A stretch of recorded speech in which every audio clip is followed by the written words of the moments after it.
Hey guys, Monique from Cut the Talks, jumping in to show you how I cut a whole chicken into individual cuts. So I buy a whole chicken instead of buying drumsticks, the wings, the breasts all individually, because financially, no matter where you're buying your chicken from, like obviously you want to buy the best quality meat that you can afford, but wherever you are at, you can save almost half the price by just cutting the chicken up yourself. It is so easy, it's ridiculous, and obviously it saves on waste.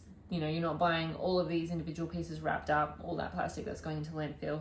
And then obviously when you're eating meat, you want to eat the whole animal. You want to respect that animal, you want to buy the whole thing, you want to use it all because it all has a use. You're also using that carcass, you're not just throwing that in the waste, you're actually using that to then make stock. So first things first, you want a sharp knife. I use a glass chopping board for meat.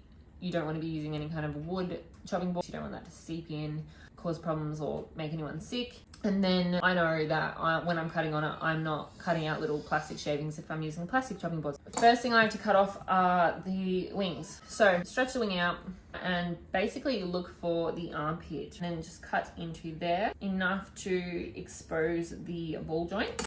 And then what you want to do is once that ball joint is exposed, you want to come in with a knife and sort of come in under and cut back towards the wing. And that is the wing. And then you just do the same on the other side. Okay, next, chicken legs have a bit of a blueprint with their fat lines, which really helps you to know where to cut. So basically cut along the fat lines, just cut the skin, both sides, and then grab both the legs and pull them around and just pop the ball joints out. So both of those have been popped out. Now just cut that skin away. Then what you're gonna wanna do is flip it over and then cut around that oyster bit of meat there. Once you got that on there, you can see that that ball joint we popped out is right there. You just cut past that, sort of along and down that fat line there.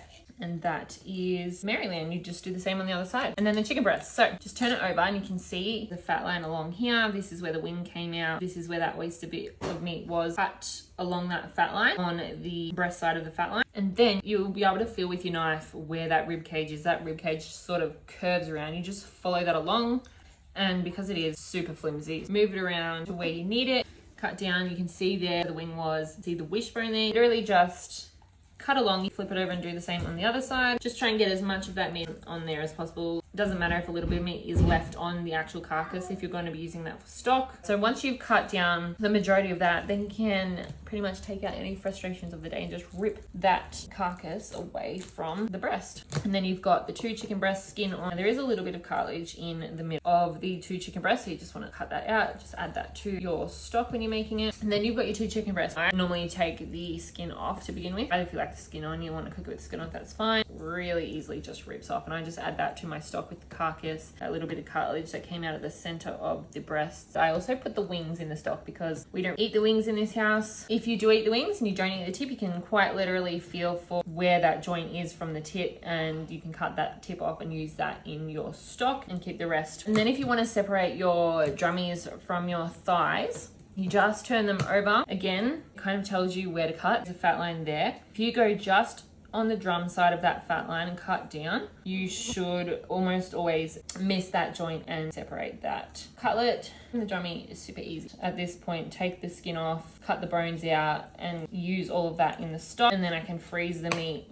Do what you normally do with that. I like to stuff mine with feta and spinach, or dice up, add it to a pasta, make my own schnitzels from it. And just cutting it up this way, I have got my stock, which when you make your own stock, it is super strong.